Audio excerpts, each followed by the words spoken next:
Por la señal de la Santa Cruz de nuestros enemigos, líbranos, Señor Dios nuestro, en el nombre del Padre, del Hijo y del Espíritu Santo. Amén. Señor mío y Dios mío, creo firmemente que estás aquí, que me ves, que me oyes. Te adoro con profunda reverencia. Te pido perdón de mis pecados y gracia para hacer con fruto este rato de oración. Madre mía Inmaculada, San José mi Padre y Señor, Ángel de mi guarda, interceded por mí.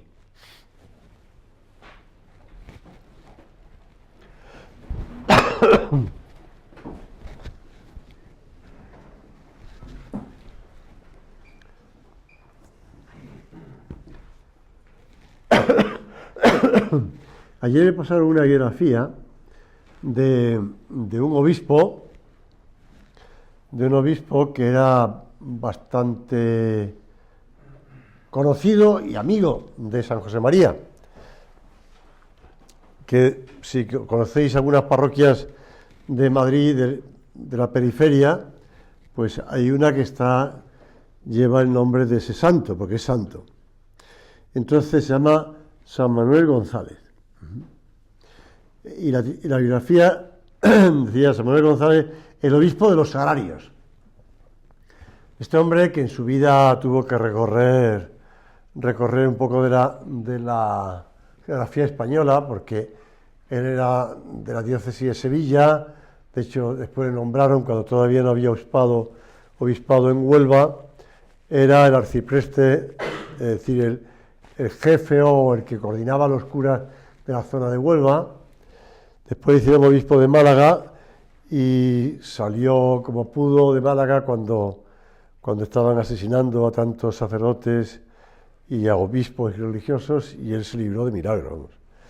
Pero después ya pasó a ser obispo de Palencia, donde San José María le conoció.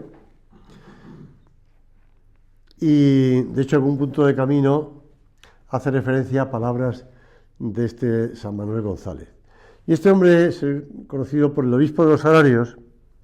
Yo estoy viendo ahora un libro de historia donde va narrando cómo eran los sacerdotes españoles antes, muy poquito, pero sobre todo durante la guerra y después de la guerra hasta el 68, o 65, Concilio Vaticano II.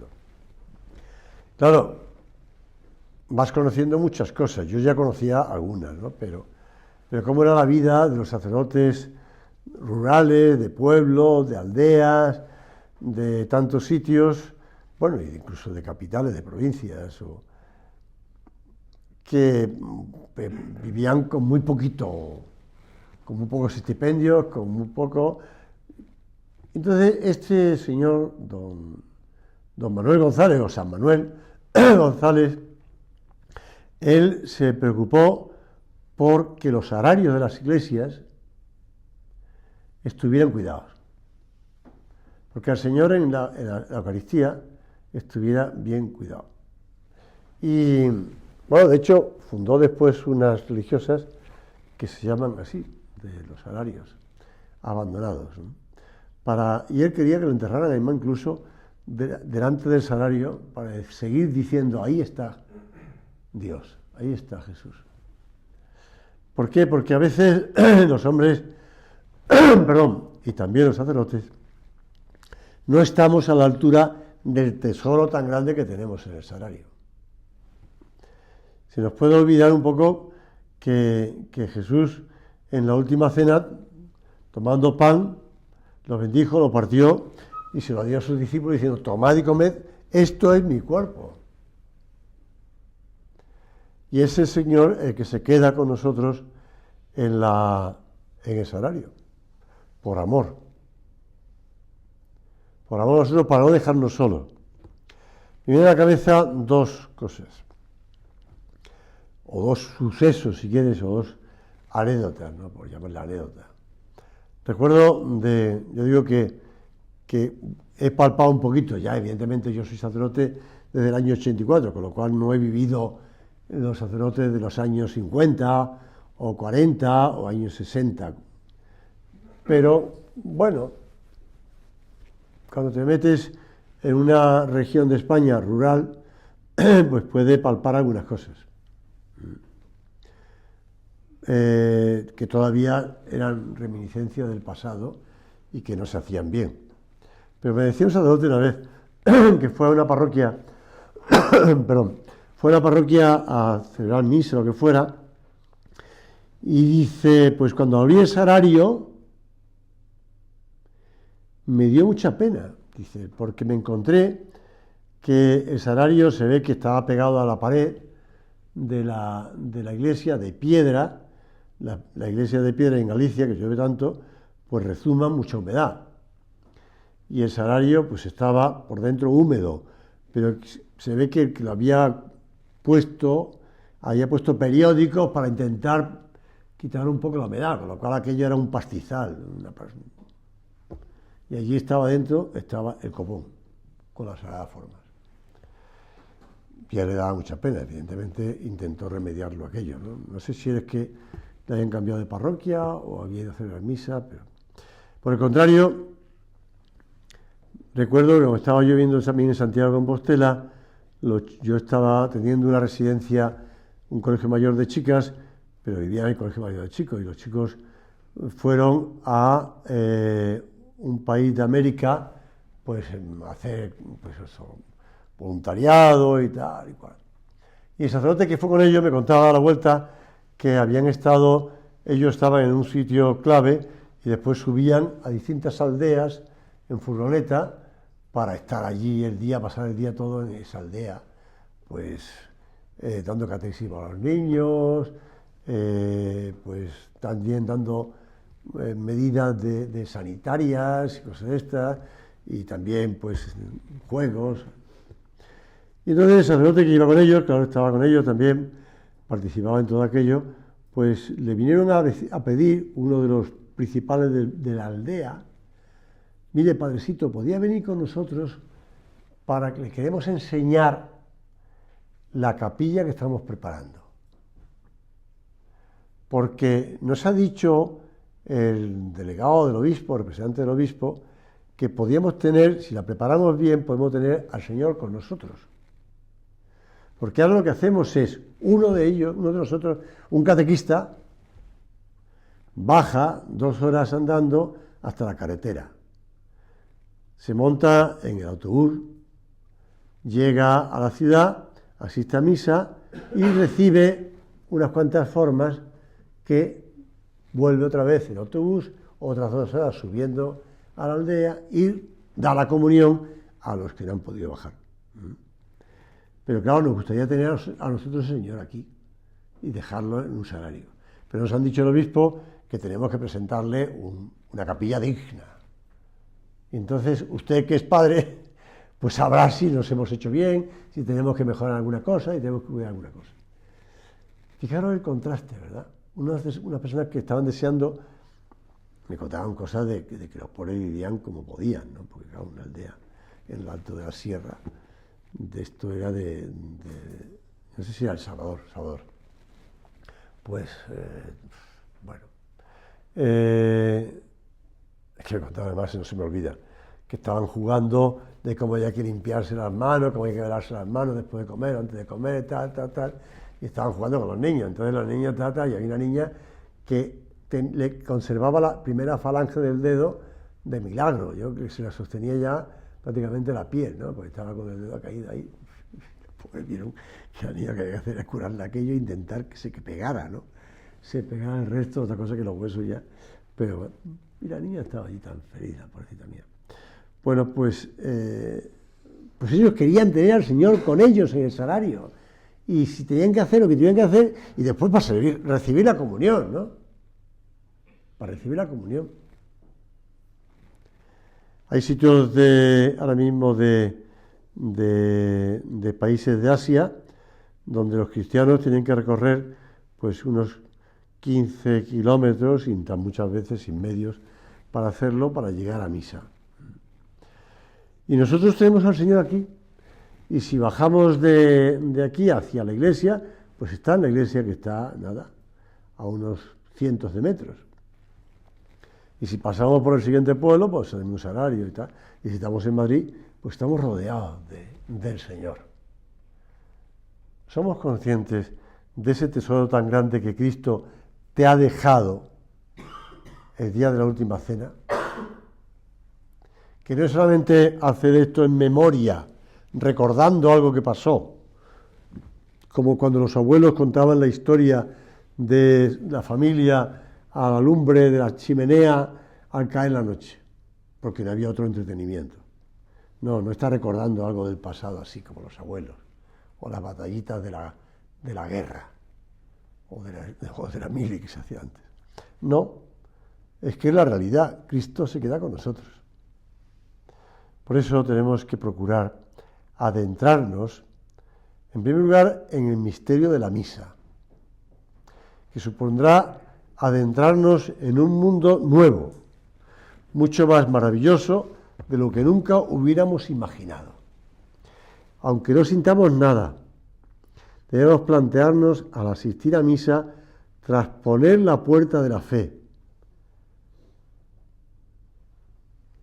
intentar trascender lo material que tenemos delante, porque es así, trascender lo material. Yo a veces lo intento explicar a los niños diciéndole, imaginaos que te metes en una máquina del tiempo, que a eso ya los niños están muy actualizados, porque hay que si una película, que si una serie, que si no sé cuánto, que si tal, pues te metes en una máquina del tiempo y te traslada, de hecho le pondré a la primera comunión unos dibujos animados, donde va contando exactamente eso, y te colocas y estás presente en el momento de la pasión, muerte de Cristo. Pues eso es la Santa Misa, y la resurrección, ojo, y la resurrección. Pues eso es asistir a la Santa Misa, aunque hayamos asistido en nuestra vida a muchísimas misas.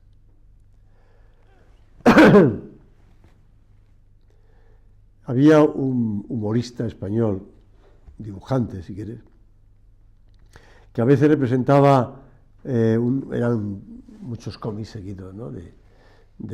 Por diversas temáticas, tal. Y una temática que le dio por un tema era el tema de los cirujanos, ¿no? Y hacía chistes de los cirujanos, Forges, ¿no?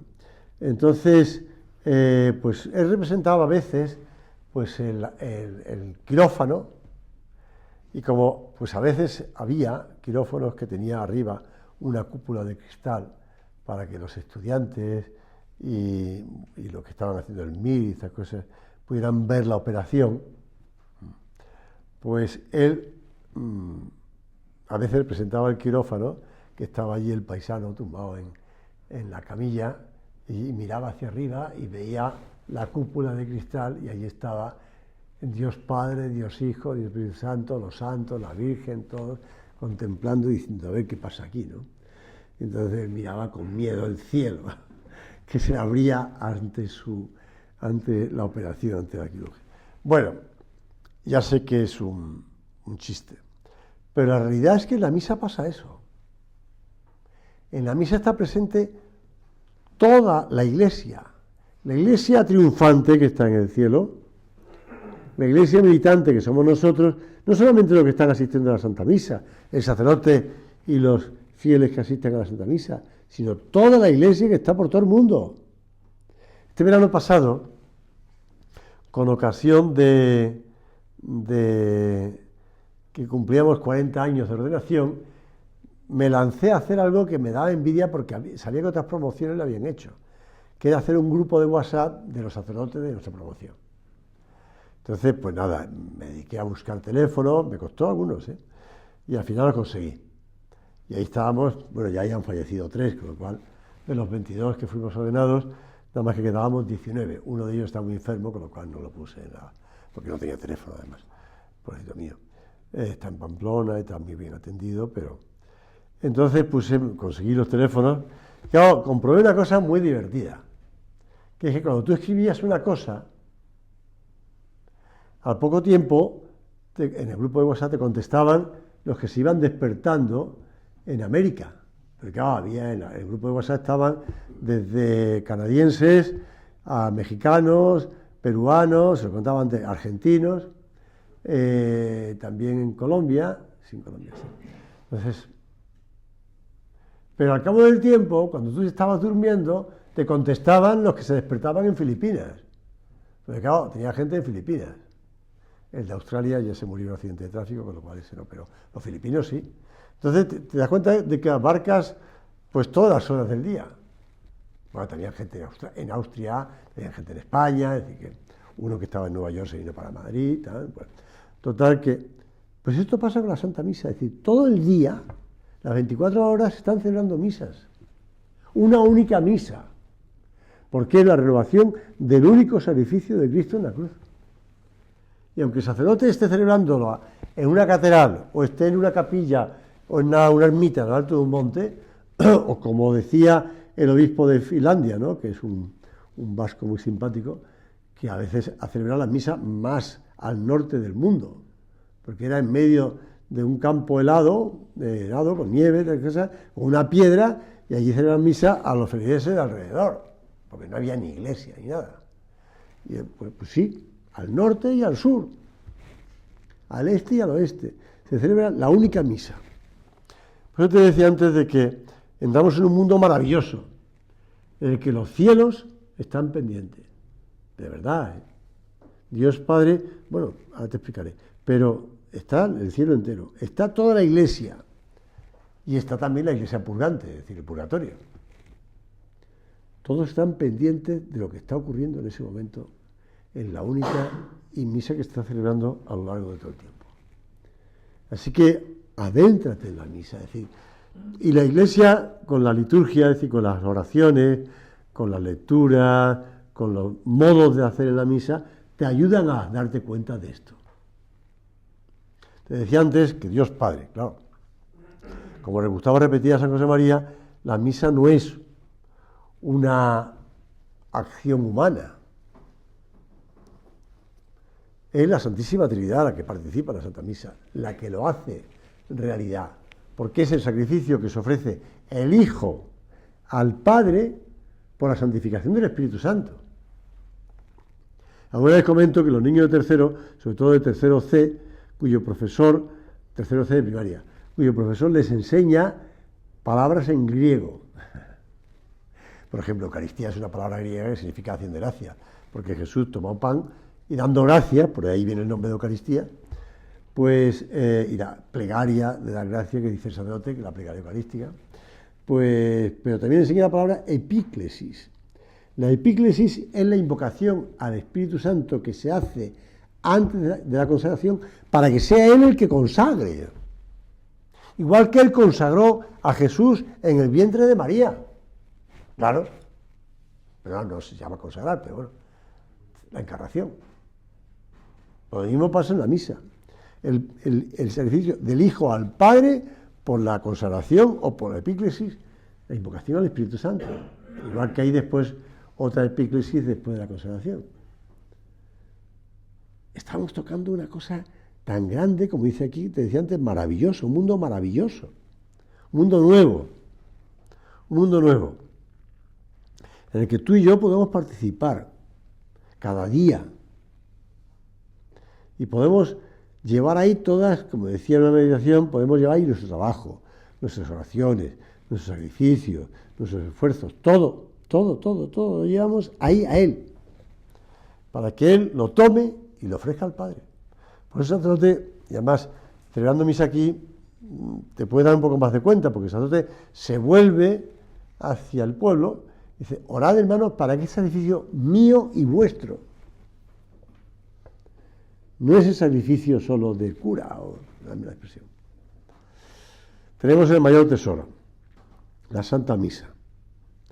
Papa Juan Pablo II, cuando ya estaba muy malito, publicó una encíclica, bueno, muy malito, se murió al cabo de 1 año y pico, ¿no? 2 años. Pero sé por qué, porque yo organizaba unas sesiones, al principio eran solamente para sacerdotes, en la diócesis de Santiago de Compostela. Nos invitaba y traía conferenciantes de distintos sitios, pero ya cuando publicó el Papa la encíclica La Iglesia vive de la Eucaristía, Ecclesia de Eucaristía en latín, pues ya la dividí en 2 partes. Entonces organicé 2 sesiones. y la segunda ya el Papa se estaba muriendo.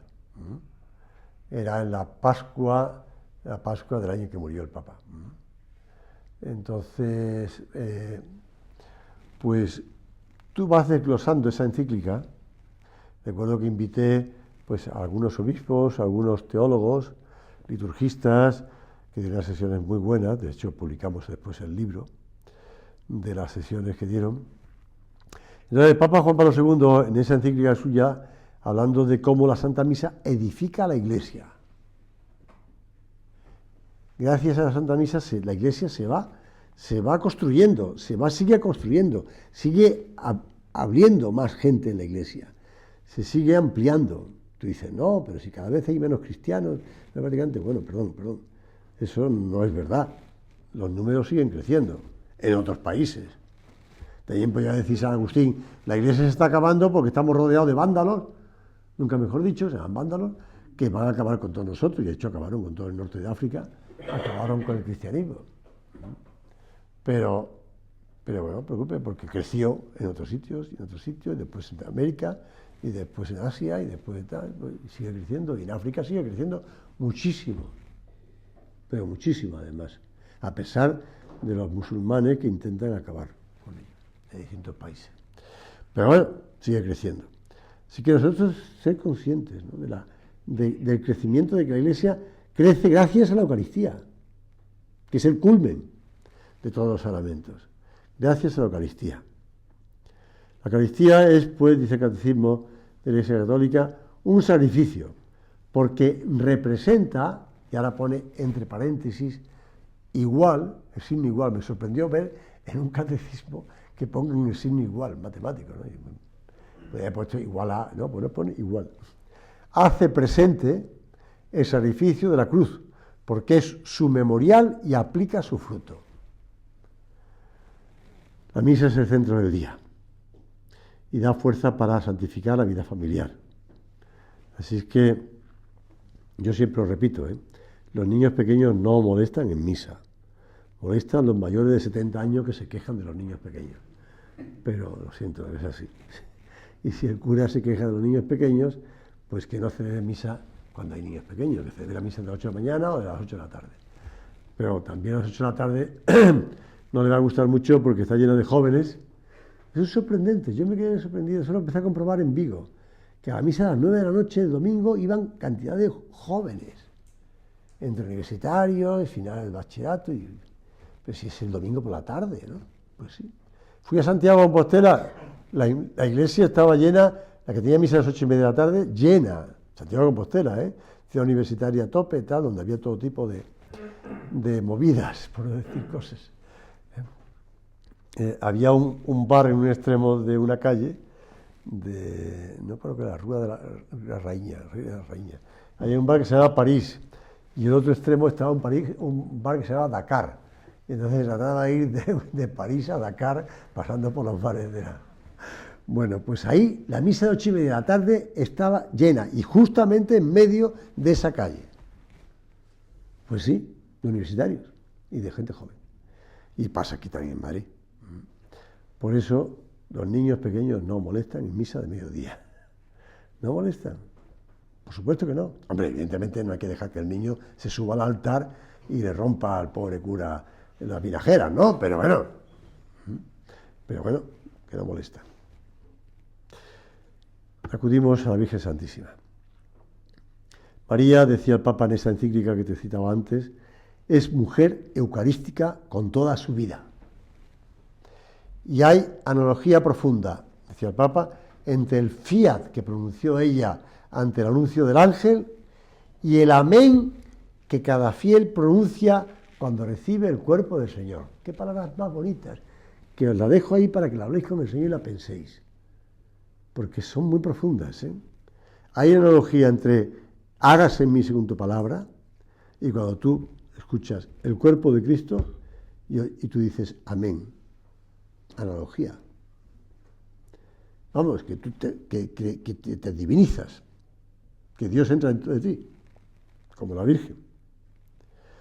¿Cómo imaginar los sentimientos de María al escuchar de la boca de Pedro, de Juan, Santiago y los otros apóstoles las palabras de la última cena, porque claro, ella asistiría a las misas que celebrarían los apóstoles y recibiría a su hijo. Este es mi cuerpo que es entregado por vosotros. Se lo pregunta al Papa. ¿Qué sentiría la Virgen al escuchar esto?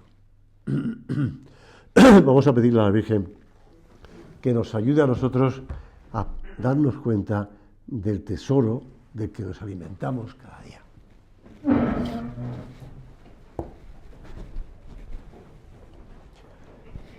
Te doy gracias, Dios mío, por los buenos propósitos, afectos e inspiraciones que me has comunicado en esta meditación. Te pido ayuda para ponerlos por obra. Madre mía Inmaculada, San José, mi Padre y Señor, Ángel de mi guarda, intercede por mí.